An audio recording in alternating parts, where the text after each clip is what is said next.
I'm Ed Buendia, and in this module, it's all about assessment. This course has a spiraling construction element to it, so some of the topics that you're going to see throughout the program are going to include topics like assessment and so forth that are going to be present across different courses. And so we're going to start this conversation about assessment and locate it within diversity kinds of conversations, which are key.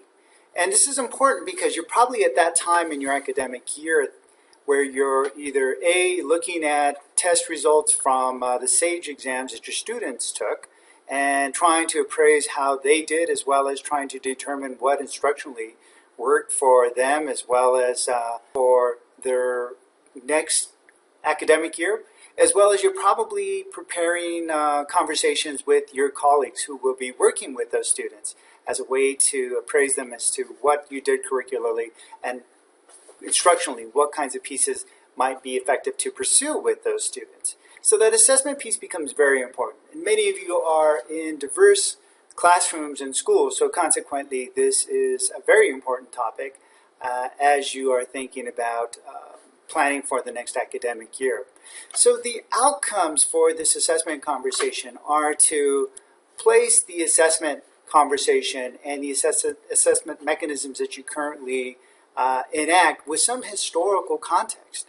And specifically, we're going to try to understand how those assessment mechanisms and this assessment focus that we find ourselves, how that emerged and how it's part of a process tied to both inclusionary as well as exclusionary processes.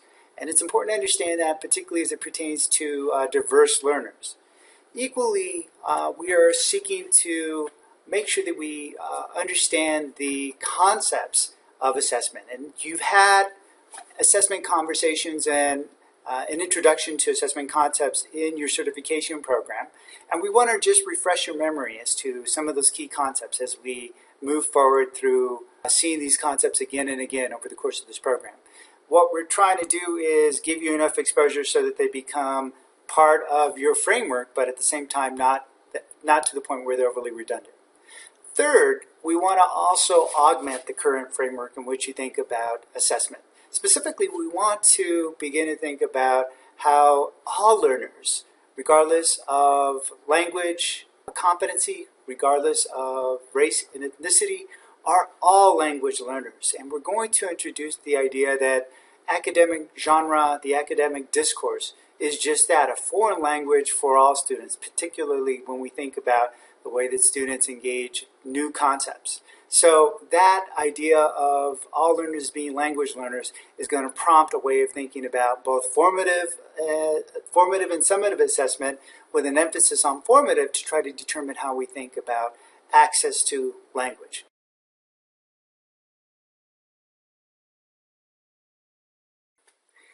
Assessment is a key part of our professional work as teachers, and specifically, we find ourselves assessment taking over a lot of what we do. We become a data society, a data-driven society, and this is something that's not new to you. Just from the point of view you're living it, you're surrounded by data, you're creating data, you're having to interpret data. Consequently, that has meant that you've had to become much more savvy about assessment and how it fits. But what's important is we haven't necessarily talked about how we've arrived at this particular junction, and particularly how educational institutions have become so dependent upon data, creating assessment mechanisms that are going to give us data that we can assess our instruction, equally to try to report back to constituencies, stakeholders, be they at the state level, at the federal level, that the instruction, the programs, the resources that are allocated are actually having some efficacy on students. And so it becomes important to locate those particular pieces. Assessment is one of those elements that, in terms of its history, does not get a lot of airtime. We know it's there, but we don't know how it got there. But it's very much tied to questions of diversity and access.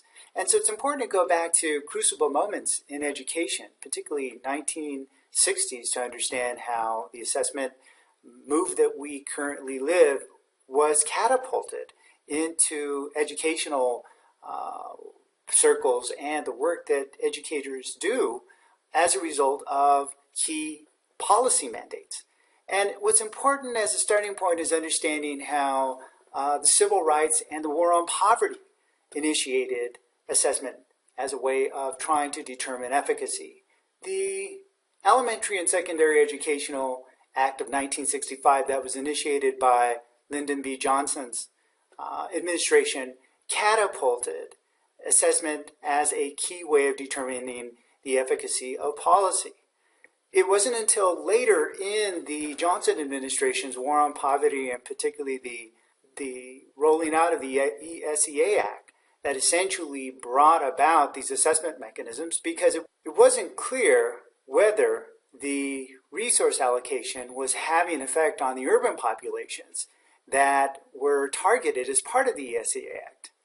Equally, the Civil Rights Act, as well as the Lau versus Nichols Supreme Court case that took up issues about access to knowledge for multilingual students, became another set of policy domains that catapulted assessment and testing as part of a way of determining that efficacy. So that historical dimension of assessment was catapulted in the 1960s through these key policy debates. And we have been tinkering with assessment as a way of trying to determine how we can best capture what students are experiencing and what kind of effect that those have had upon students. What's equally important in understanding is that the shift has moved towards different kinds of foci. The accountability focus initially started of measuring students and student learning.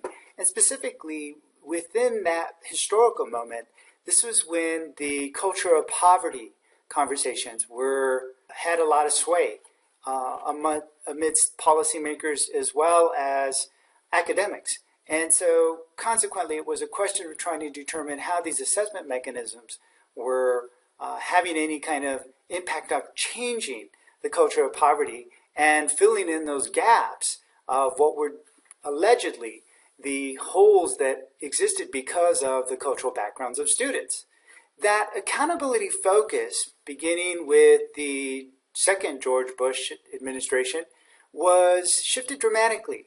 The No Child Left Behind and the accountability mechanisms that came into place that you and I have been living under shifted the focus. It was no longer trying to assess children and trying to understand what they knew as an effect of culture and the kinds of bridging of cultural holes that they might have, but became much more of a way of assessing what kinds of inputs that children and youth were experiencing.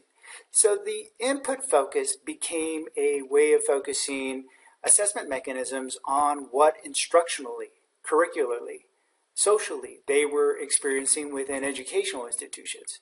And that focus from outputs which were indicative of where students were and where they were at as a reflection of the kinds of strides they made to fill in gaps, that shift from the output focus to the input focus is important because it essentially meant now what was in play was the instructional curricular facets that are part of what we as educators control. And that's big because if you think about what your work is all about, high stakes testing and high stakes accountability was very much about trying to determine what we as teachers were doing and trying to determine whether we were providing students with the kind of instructional and curricular programs that they need to be able to grow intellectually. So that accountability focus is pervasive. But what's important and what you should walk away with thinking about this, as we move from ESEA, civil rights, and Lau versus Nichols, the focus to outputs, to a focus on the inputs or those kinds of curricular and instructional dimensions that students experience became the focus. Feedback loops are important. And when we think about accountability, not only is it just about policy, right? And it also is about trying to assess what students are experiencing in our classrooms are garnering from that. And so the feedback loop was also one of those key pieces that's historically driven this process. So while you have these federal administrative dimensions that were propelling this, you also had these feedback requests and loops by professionals such as yourself, trying to understand whether what we are doing in classrooms mattered in the lives of students, whether it was actually making any difference in how students were making sense of concepts, knowledge acquisition, and whether they were actually advancing. So you have this both kind of macro-driven set of processes that were part of this assessment kind of move, but equally you have within the profession a yearning to try to determine efficacy. And that's also equally important to understanding assessment and assessment processes.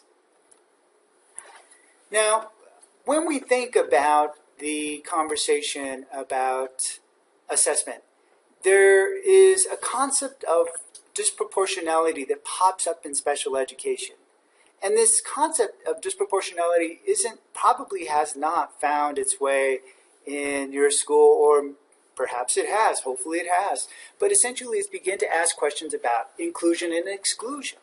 Specifically, the way that assessment was thought of, as it was described by Lau and Nichols, was a way of making sure the student had access, and making sure that access was actually efficacious on students' learning outcomes, particularly for second language learners or emergent bilinguals, and trying to determine whether they were actually acquiring what they needed to be able to grow and not be affected by language, as opposed to thinking about this solely driven by concept formation. So there is this, in this move towards expanding assessment as a way of the part of the profession as well as part of a policy set of apparatuses, we found ourselves at the crossroads within the last 15 years asking fundamental questions about inclusion and exclusion. Is asking questions about, is there an overrepresentation of particular kinds of students, particular groupings of students in relationship to others? And this is the disproportionality conversation that has taken root in education.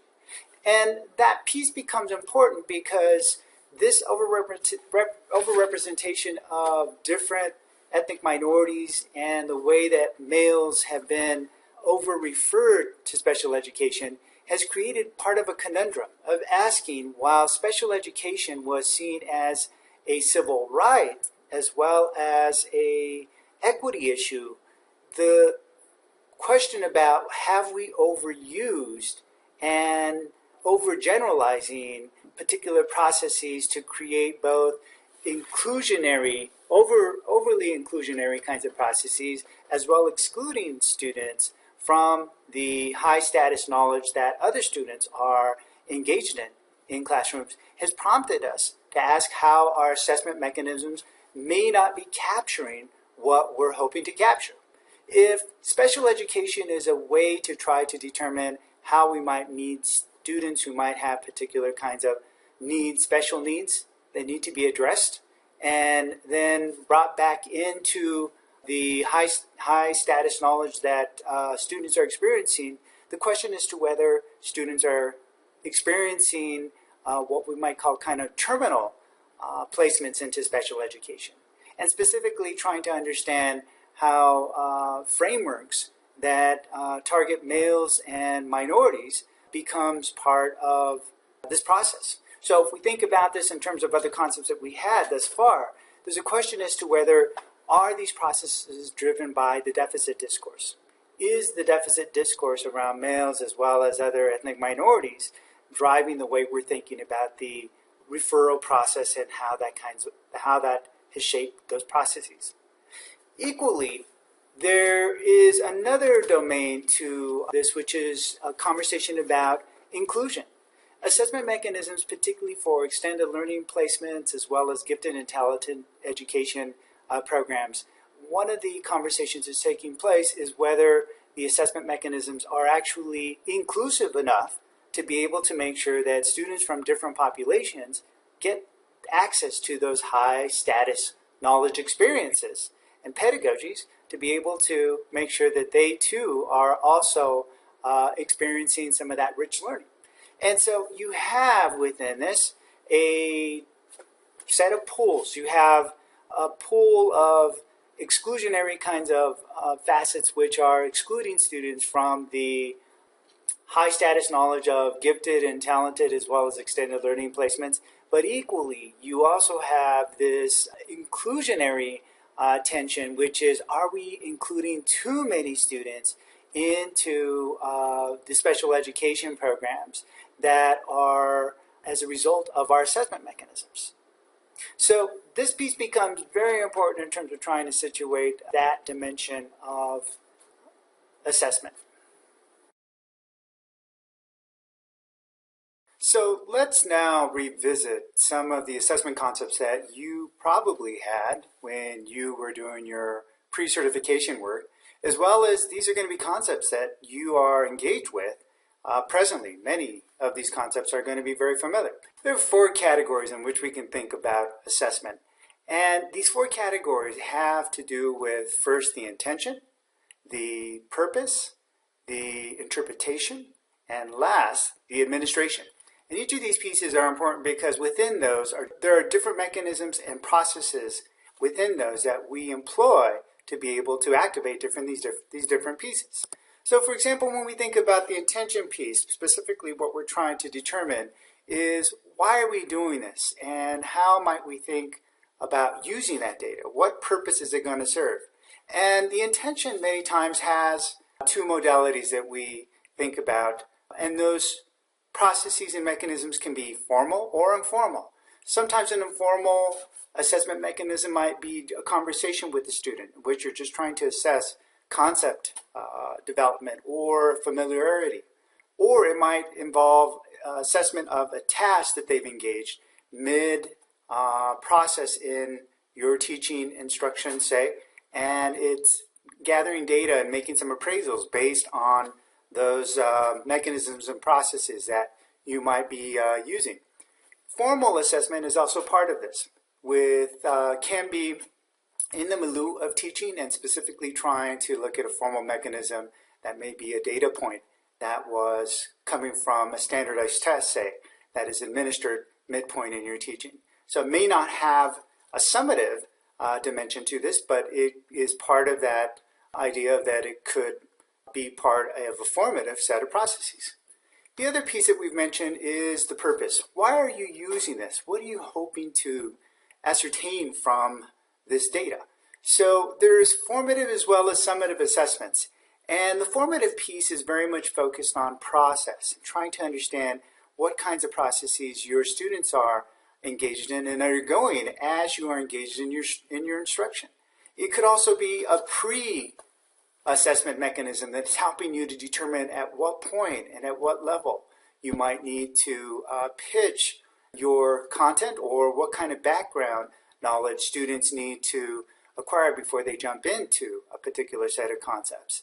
Summative assessment is an endpoint mechanism, and it is very much trying to give you a sense of how students integrated various aspects of what you presented to them and how they are putting together the various elements into a big piece. And so it does help you identify process, but many times it's a way of appraising to what degree students and your instruction actually help them understand the concept. So the purpose has a 2-pronged approach here with this formative assessment and summative assessment mechanisms that have different purposes.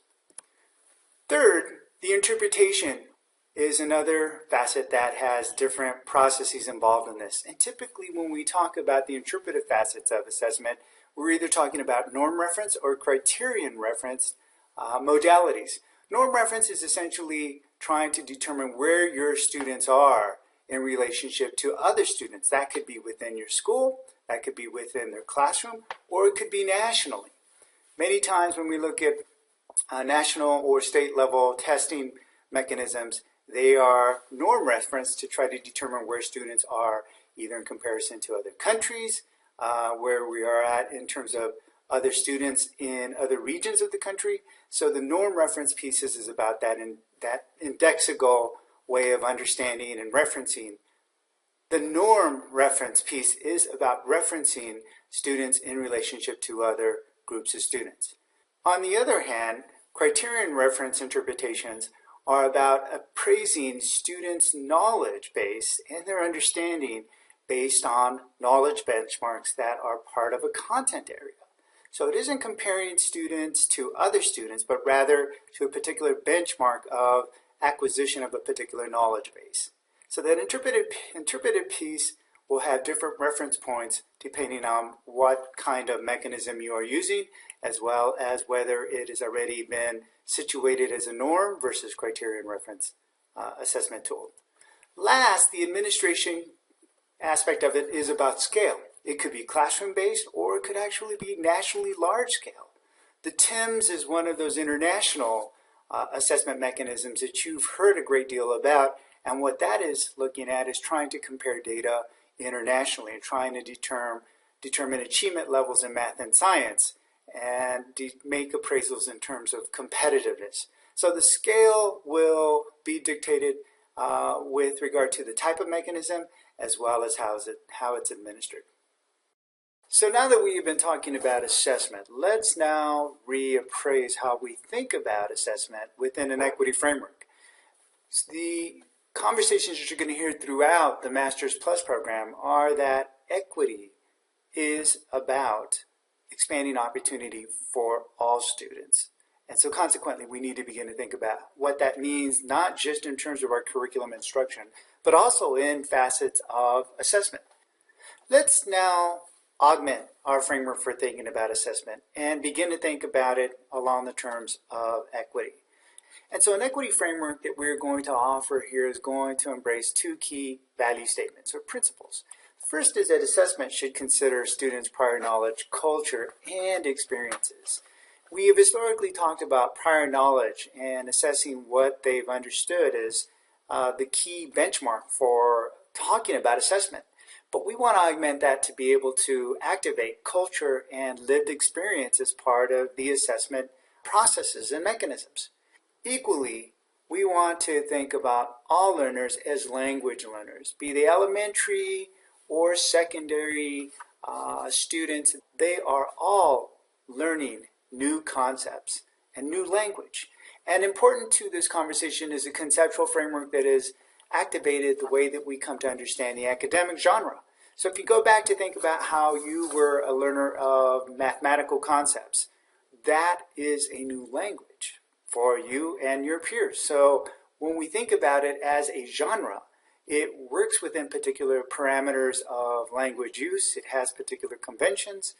These particular pieces are all what we call linguistic genres. And so once we accept the idea that all students are at different points on a continuum with acquiring and mastering different concepts and language of academic concepts, then we need to begin to think about what they know along the domains of knowledge, culture, and experiences, and importantly, paying attention to the knowledge that they have as well as the language. So this piece is an important addition. So thus far, we've put into place the idea of prior knowledge, culture, experiences, with the premise that the academic experience from K-16 is essentially that of acquiring new language genres. So that means we need to begin to think about assessing language as part of our assessment mechanisms. So what does that mean? We need to reappraise those formative assessment processes and mechanisms that are guiding the way we make decisions instructionally, pedagogically, about what we're going to do. This means culture and lived experience is going to have to be part of that assessment rubric. Equally, when we think about assessing students who are from the mainstream, white middle class, say, we also have to begin to appraise to what degree they too are language learners. So the formative assessment piece becomes very important in terms of understanding how we are putting into place processes that give us some knowledge around those domains. So content, skill, and language level become important considerations as we begin appraising beginning points as well as appraising midpoints in terms of students' knowledge acquisition. Finally, we need to reassert the importance of formative and summative assessment. We have historically given a great deal of credence to the summative dimensions, and the accountability era has essentially put a great deal of value on that piece, even though what it is saying is that we really want to attune educators to the processes that essentially lead to summative endpoints. But that formative piece is very much what we're trying to reassert in this dyad. So consequently, we want to reassert as part of this assessment conversation, which will be a continual theme throughout the courses that you have that pick up assessment, the way that formative assessment has to begin in a very robust kind of fashion. Because without the kinds of insights that you are able to determine from good assessment, formative assessment mechanisms, the summative endpoints are not going to reflect the kinds of inputs that you're hoping to put in place for your students.